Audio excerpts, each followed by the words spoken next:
You're listening to the Let's Chat Soon podcast. We are so excited that you are embarking on this journey with us. Let's Chat Soon is a space where we chat all things body, soul, and spirit, and how when you align all three, you unlock a full life. A healthy you is the best gift that you can give to grow the kingdom and to those you love.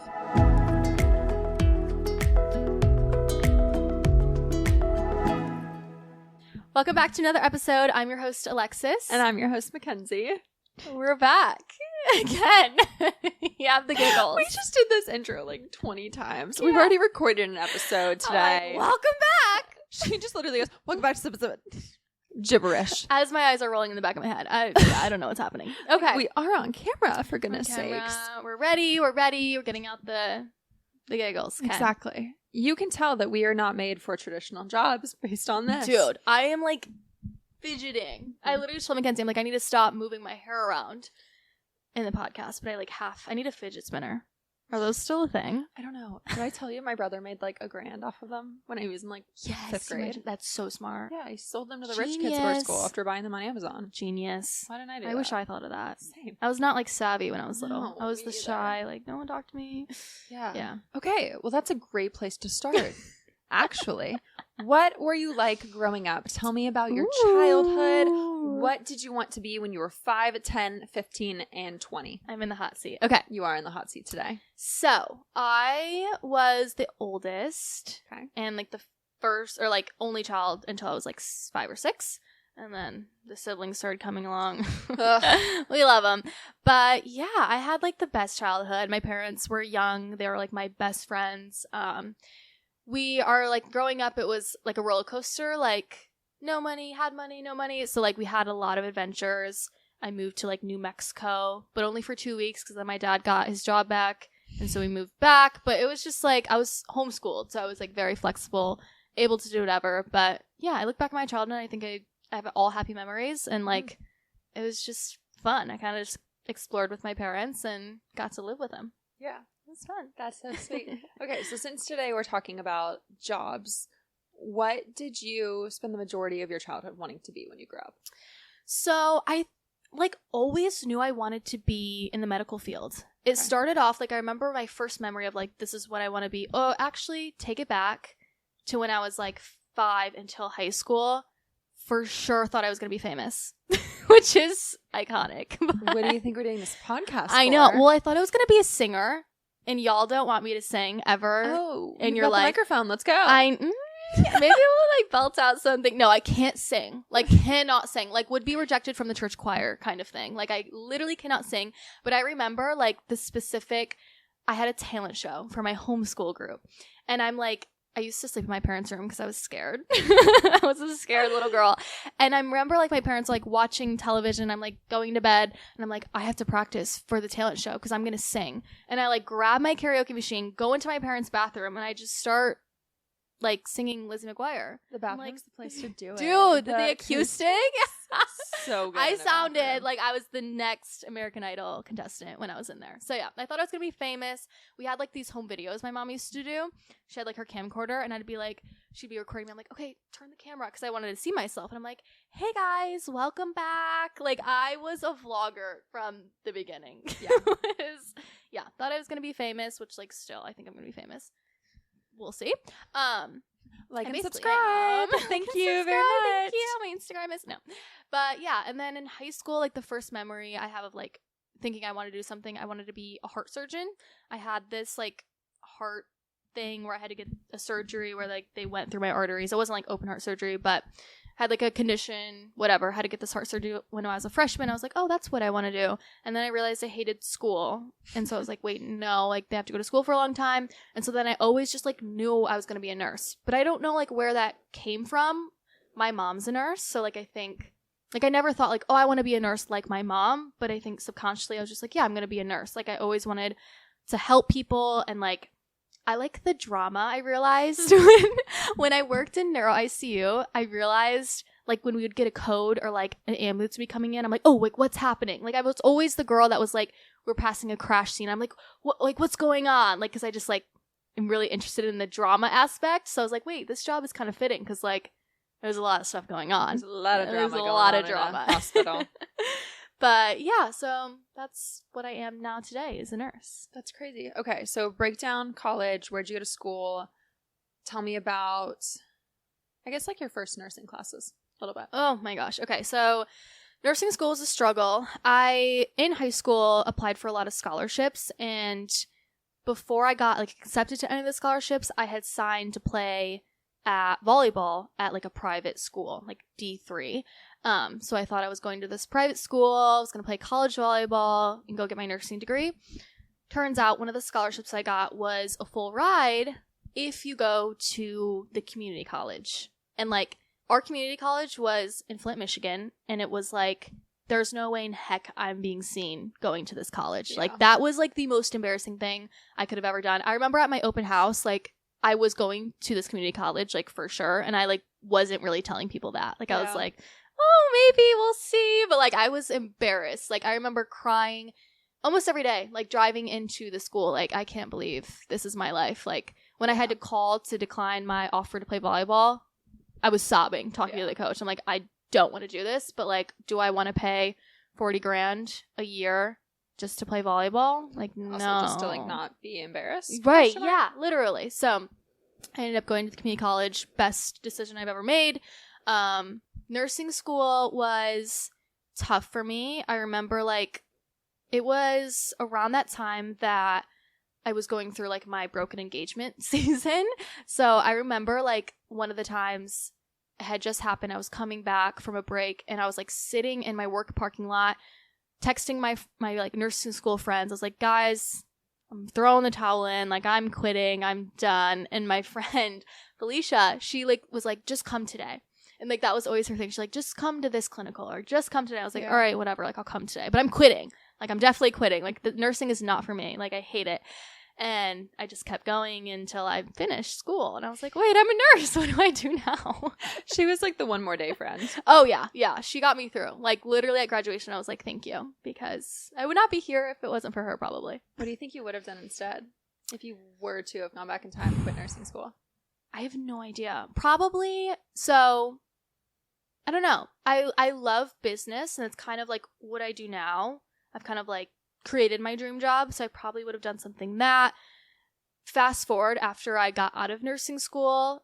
So with the scholarship, I had to go to school. They'll pay for everything, but I have to work at that hospital for 3 years after. It's like a contract. Okay. And so when I finished nursing school, I was like, I hate being a nurse. I don't want to do this. So I'm just going to ignore that I'm a nurse. I'm not going to take my state boards. I'm not going to contact the hospital. I'm going to hope they forget that they paid me all this money to go to school. And I'm going to go work for my dad's company and do social media. Yay. So I like ran their social media page. It's not really a company that like needs a ton of social media coverage, but I was just pulling, right. Whatever I could. Fast forward, I keep getting calls and the hospital's like, hey, like you had this scholarship, like we need the money or like we need an application. And I'm like, oh shoot, like this is not good. So I ended up applying for like a regular medical surgical floor. I ended up getting the manager that was the manager for that floor and ICU. And like, if you're a nurse, you know that ICU is very intense and it's like for nurses, people that want to be nurses. And I'm like, I don't want to be a nurse, but you want me to work in ICU. Okay. Right. So I'm like, whatever. Like I had toured both of the floors. I got a better vibe from the ICU floor. Like it was younger. The nurses like were just on the move. It was more like competitive. And I feel like I have that nature to me. Like, so I was like, all right, I'll try it. And yeah, so that was my first nursing job, was neuro ICU. Yeah, you said you wanted the drama. Yeah, I got the drama. That was definitely that. So did you stay there for 3 years? No. So I realized I couldn't do that, or I would cry for the rest of my life and like blow an eyeball out because I was literally crying on my way to work.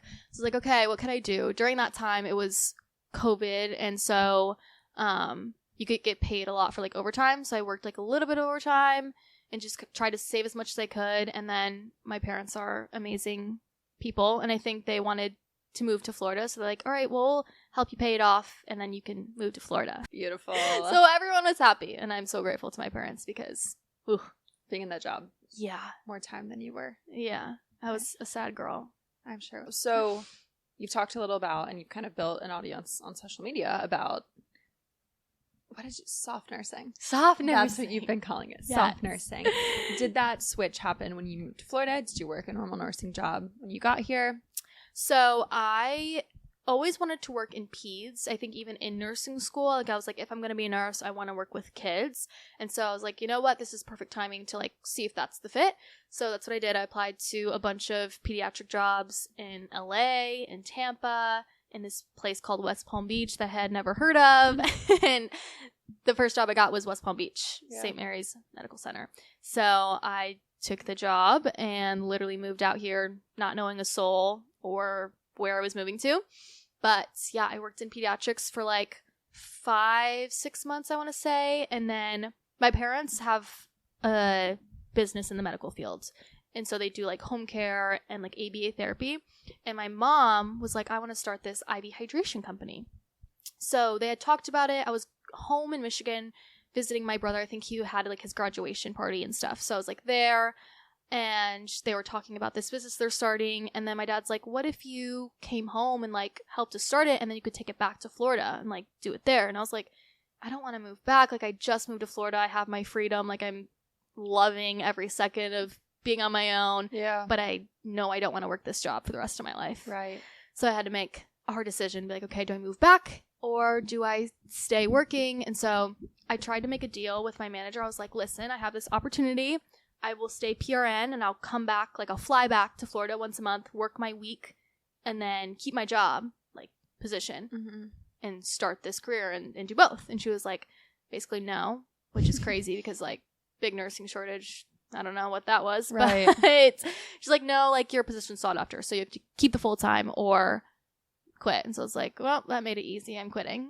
Yeah. So I quit, moved back to Michigan, learned all about IV therapy. We opened like a lounge, like a center where people would come in, get the treatments. And then I've shared this before, but the time I was home got prolonged. My mom's diagnosed with cancer and all that. So I was home for longer, which was actually great that I was home because if I was in Florida, I think that would have been way worse. So everything happened for a reason. Yeah. But then eventually I came back to Florida and started doing it mobily. Awesome. So break down IV therapy for those of us who might not know. Yeah. So it's basically a bunch of vitamins and minerals that you put into an IV bag for wellness. So people will get them if they're traveling a lot, if they feel like they're getting sick. Yeah, for all kinds of different reasons. If they just want to feel better, sometimes people will do labs and see what they're deficient in and then get an IV for that. So I get to work with a lot of cool people, which I didn't realize that was going to be part of the job. But especially where we live down here in South Florida, you get access to a lot of people that are doing a lot of cool things, running businesses. And so, yeah, I get to like pick people's brains for the hour that they're getting their infusion. And like, that's the coolest thing about the job, honestly. Right. And this company started around the same time you said when your mom got diagnosed. Did the two play a role at all? Did like that come into your mom's brain of like how she was wanting to run this IV therapy business? So this was like so yeah, the thought of opening it was before she ever knew she was diagnosed. Honestly, I think it was my grandpa was really sick and he actually had passed away like right before I moved. And that was kind of like, okay, I'm going to move now. And so he was really stubborn, old man. And so when he would get sick, the ambulance would come and he was just dehydrated. Like he just needed fluids. And so my mom was like, can you just give him fluids and like take him in the hospital or take him in the ambulance, but bring him back home? Like he won't go to the hospital. And they're like, no, we would have to go admit him. She's like, I wish there was a service that could just give him fluids. Like that's all he needs. He doesn't need to go to the hospital. He just needs hydration. And so I think she had looked and see if that was like a thing, and it was, but there wasn't one in our area. And so yeah, she like took a course and kind of learned all about it. And she was like, I love this. And we were already kind of liked the idea of like preventative medicine, holistic medicine. But then it was kind of crazy because when she was diagnosed with cancer, she did a lot of IVs, a lot of like high dose vitamin C, things like that. So it was perfect timing again. Right. That's crazy. So what is the difference of taking like high dose vitamin C in an IV versus just like taking a vitamin C supplement? Yeah. So that one's like a little different. You'd only do it for like certain treatments, but like the difference between taking an IV with vitamins versus taking them orally is when you take it orally, your body has to absorb it. So there's about like a 30% absorption rate when you're taking it orally versus when you get an IV with the nutrients, you're absorbing 100% of it because it's going straight into your bloodstream. So it doesn't have to pass through your gut. Your gut doesn't have to have the perfect pH, you know, all the things to make that absorb. And so, yeah, that's like the difference is you're absorbing actually the vitamins that you're getting. Right. Okay. This is such an interesting question. Looking at the nursing space, because I feel like you're in nursing space, but you're also kind of in wellness space. If you were to percentile what amount of jobs in the nursing space even play a part in wellness? Traditionally, 0. Like, okay, yeah, that's a big thing also. When I was in the neuro ICU and the pediatric, I want to help people, right? And like people are coming in for neuro, for an example, they're a stroke risk. So they haven't had a stroke yet. Their brain isn't bleeding. They're not on a vent yet. They're not brain dead yet. They come in with stroke symptoms. What can they do to fix that so they don't have a stroke and become brain dead? Yeah. They can fix their lifestyle. They can stop smoking. They can fix their diet. These are all lifestyle things they can fix. We don't really talk about that. We hand them a discharge paper that says, oh yeah, stop smoking, eat this, but also take these medications. And it's like, nobody's sitting down and explaining and talking them through of how they can make those changes. It's like a 10-minute chat.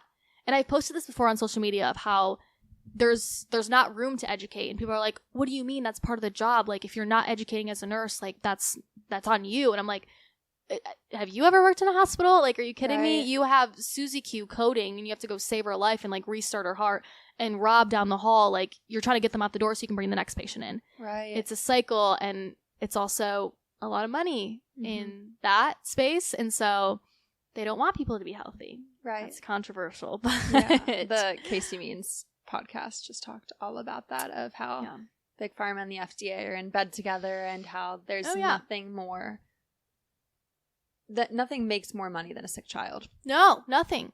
And then when you get to pediatrics, like they're not as sick as neuro ICU. They're not dying, but they come in with bronchitis, and you know you're trying to get them better, but you're feeding them cookies and popsicles, and it's like, what? Like, it just doesn't make sense. And like, and then pumping them with vaccines and just all these different kinds of medications, and it's like, are those needed, or do they make money?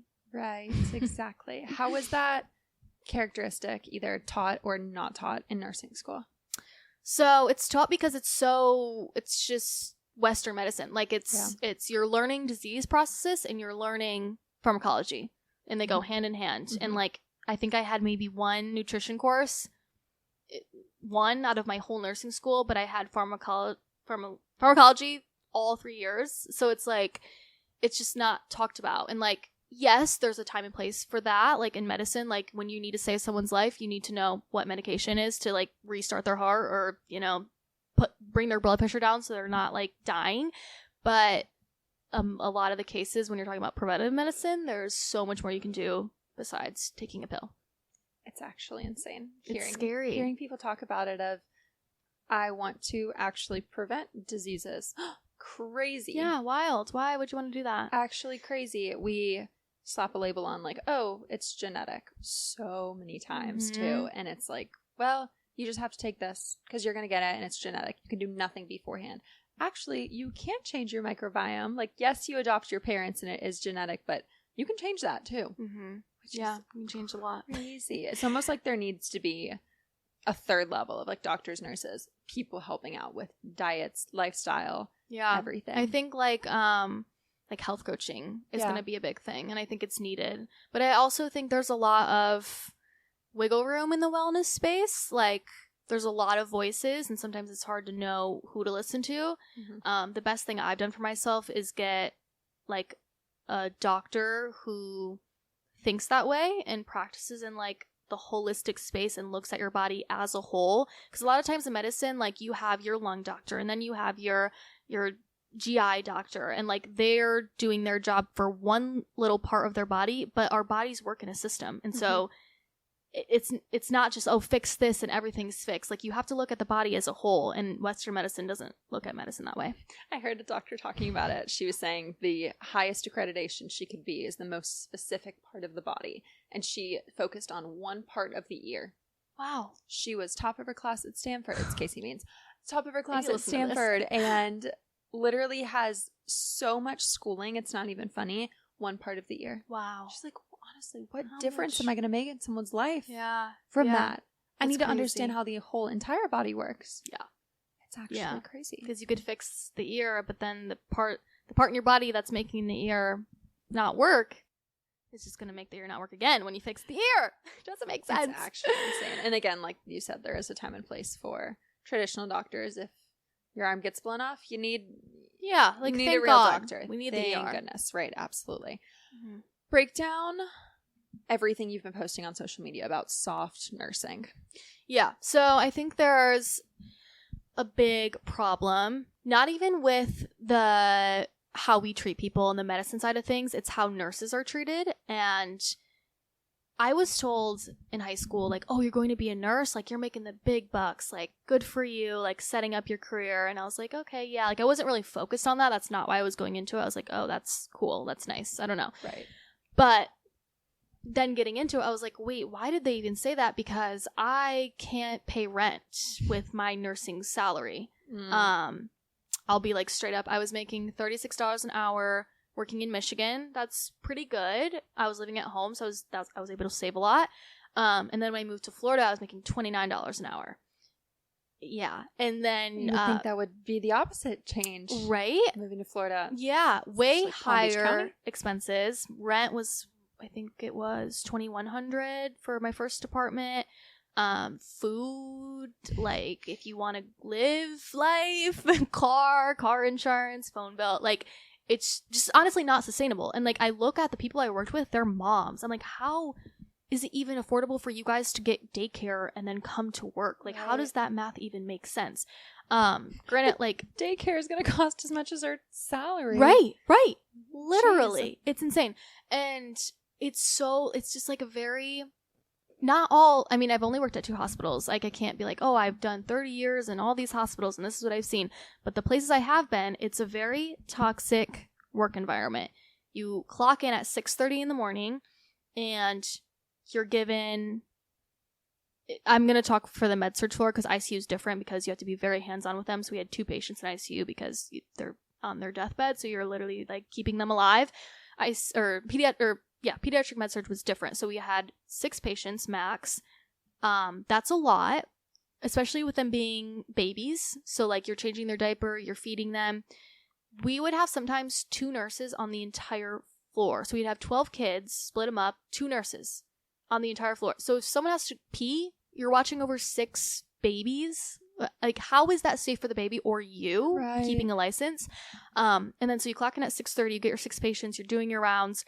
A lot of times you don't get a lunch break, you don't get to sit down, like you maybe can literally go pee and eat like a cracker. Like I would live off the saltine crackers in the lounge. And then you are done at 7 p.m. You can clock out, but did you chart on everyone? So you have to do your job, but then also write down every single thing you do, because if you don't, you could be taken to court and be put in jail, which is a whole nother thing. And I'll do everything right because you're literally taking care of people's lives, getting the medications that could kill them if you do the wrong thing. Of course. So like you be focused the entire time, but also don't eat, but also like change their diaper, feed them, and then write down everything. So like there would be times I'm there till 8, 9 o'clock at night. And I've gotten comments as well like, oh, that sounds like a time management issue. I'm like, oh, okay, maybe I could improve my time management. But what? Maybe by 30 minutes. Yeah, I think maybe we should actually look at the hospital and how it's ran and how maybe we need more help and more nurses and less ratios. Right. And maybe better pay. Like, I forgot the statistic now, but I looked it up and it was like basically the pay in 2010, I think it was like the average was like $24 an hour versus now, which is $29 an hour here, and like the inflation is and how much it's gone up. Crazy. Like, are you kidding me? Crazy different. It's wild. It's wild. Yeah. So, I don't know. I don't want to deter people from like going in the hospital because I think like if you want to do that, that's amazing. We need nurses like that. But also I think there really needs to be a change. And if people want to change, they have to start speaking up and start standing up for themselves. Right, exactly. And I think in jobs like that, it's so hard to speak up when you don't think you have another option. Yeah, there's not. Nursing feels like it's one of those jobs that you go to school for and then you're like, well, okay, now I'm here. I went to school for it. I paid all this money to go through nursing school and now I'm here. I can't do anything else. But you've found a option and then more than just one option you've been posting about. Yeah. Give me like 3 examples of like random jobs you found. Okay, so one I had no idea. Well, go back. They don't talk about other jobs in nursing school other than working med surge in a hospital, because that's the nurses they need, because there's such a shortage. So they like brainwash you almost to be like, oh, you have to go work med surge for 1 to 2 years before any other job will take you. And that's just not the case. I got an ICU job straight out of school when I probably like I was not prepared. Like obviously I had a ton of training, but like that's just not the case. I've had so many girls come to me and they're like, well, I haven't done my med surge. I'm like, and they're like, well, when I apply for the job, it says I need 2 years experience to work in like labor and delivery. I'm like, no, you don't. Apply for the job anyways. Like I promise you, it's a scare tactic almost. But for jobs, to your question, as like what other jobs that I didn't know about in nursing school, yachting is one of them. Like, dude, you can go work as a nurse on a yacht and like travel the world. Like there's specific websites where they have like these jobs out. You're living on like this mega yacht and you're basically there in case an emergency happens. I'm sorry, what? That's amazing. I want to do that. Right. So there's that one. Obviously, that was like you have to live the lifestyle to be able to just pack your bags and go sail around Europe for the summer or whatever. But who isn't post-grad? Right. Like that's an amazing option. There is home care, which I think has been looked down upon a lot just because you're like, oh, I don't want to be in someone's home, like taking care of someone like that. It's way different. My parents actually, that's their company, is home care, pediatric home care. A lot of these times, these cases of these kids they're on like a trach and vent, but they're fully independent. So like one kid I'm thinking of, he does everything, like plays, eats, walks around, like it's a babysitting job almost. Right. And you're getting paid $40+ an hour for that. Wow. To watch one kid. Wow. And know everything about that one kid and actually make a difference in that one kid's life. Like you have the time to do that. So I think home care is a really good option, and you're allowing them to live at home instead of live in a hospital. Right. Which is, I don't know, it's a really cool option. There's also like I've seen other girls comment like on my posts about like chart review, where it's just like an at-home nursing job. So like working from your computer, almost like corporate, but you're like reviewing charts. So you have to have the nursing knowledge and the nursing background to like read the charts and understand them. So you have to have the nursing degree, but you're working from home. Right. I'm like, that sounds nice. There's tons of options. IV therapy obviously is what I do, but yeah, those are some like off the top of my head. I think these are good to note for even the people who want to go into traditional nursing, because how else is the pay going to go up and the scheduling going to get better and all of those different things if, I mean, just natural like economics. If there's no competition in the market, of course they're going to be paying people under. Yeah. Yeah. Because they can, because we take it. Right. And we're like, all right, sign up. That's what we get. No, that's not okay. Just kidding. I'm going to go make $40 an hour living on a yacht. Yeah. My bad. Literally. Tell that to hospitals. Maybe they'll raise the pay. Yeah. No, seriously. That's like my whole reason of like posting it. And sometimes I feel bad. I'm like, oh, like I don't want to take away from my own profession. But it's like, who else? Like people need to speak up. Like there's never going to be a change unless we make the change. Like to your point, the hospitals are just going to keep paying these awful payouts because they can, because people are taking the jobs. Right. What would you say, if any, are cons of leaving bedside? Yeah, definitely. It's almost like I miss like the collaborative nature of working with the team. So like if you've ever been like played sports in high school and you had like a boot camp and you're like struggling like with your teammates and like, oh, this sucks, but like you're secretly kind of liking it. I don't know. It's like a weird twist on it, but like you're just like in the grime, like helping people with your fellow coworkers, with the doctors, with the other people on your team. And it's just like this collaborative nature that I kind of miss, and like the grind and like almost like the, what I want to say, the like, adrenaline rush. The adrenaline rush. Yeah. The adrenaline rush you get. And the rewarding, like it is such a rewarding job, especially in ICU. Like you would take care of a patient, they come in, they had a massive stroke, their brain is bleeding, they can't talk, they can't walk, they're on a vent, they have 100 different medications keeping them alive. You get really close with their family, and you know, you've taken care of them for weeks and weeks, and you slowly see them get better. You slowly take them off the vent, they can breathe on their own, they start eating on their own, they start walking again, and you send them home to their family. And it's like, it's not rare, like it happens, but it's like the most rewarding thing ever when that happens. And also like having families and like patients that you've taken care of like thank you after, or just like seeing their success stories. That's really cool. Yeah. I miss that. Okay, so we'll go ahead and kind of wrap up with, what would you give advice wise if you could give 3 pieces of advice to someone who's just getting out of nursing school right now? What would they be? Yeah, I would say number 1, don't panic. Like I've talked to a lot of nurses that were like, oh my gosh, like I got to figure it out. Like, what am I going to do? You can job hop. Like, I don't know where the mindset came in. I think it's from like our parents of like, you are going to sign up for one job and you're working that for 30 years. Like, no, like obviously you don't want to start a job and like leave it the next day. Like they do a lot to onboard you and things like that. But if you don't like the job, you can leave and like see what you like. Like there's obviously in clinicals, you get to go back and forth and kind of see the areas that you like the most, and maybe you get a little insight, but it's not enough to like actually be on the job and see if you like it. So I think don't like rush into anything, really weigh out your options. I would say piggybacking off of that one is like talk to other nurses. Don't be afraid to like ask them questions, especially when you're starting off like on a new floor where you're gonna be like, oh my gosh, this is a dumb question. Like I've asked so many dumb questions when I first started my first job. I didn't even know how to spike an IV bag. And like that will make sense to the nurses. It's like the most simple nursing thing you could ever do. And like I went to nursing school during COVID, and so some of our clinicals were online, which like how can you even do that?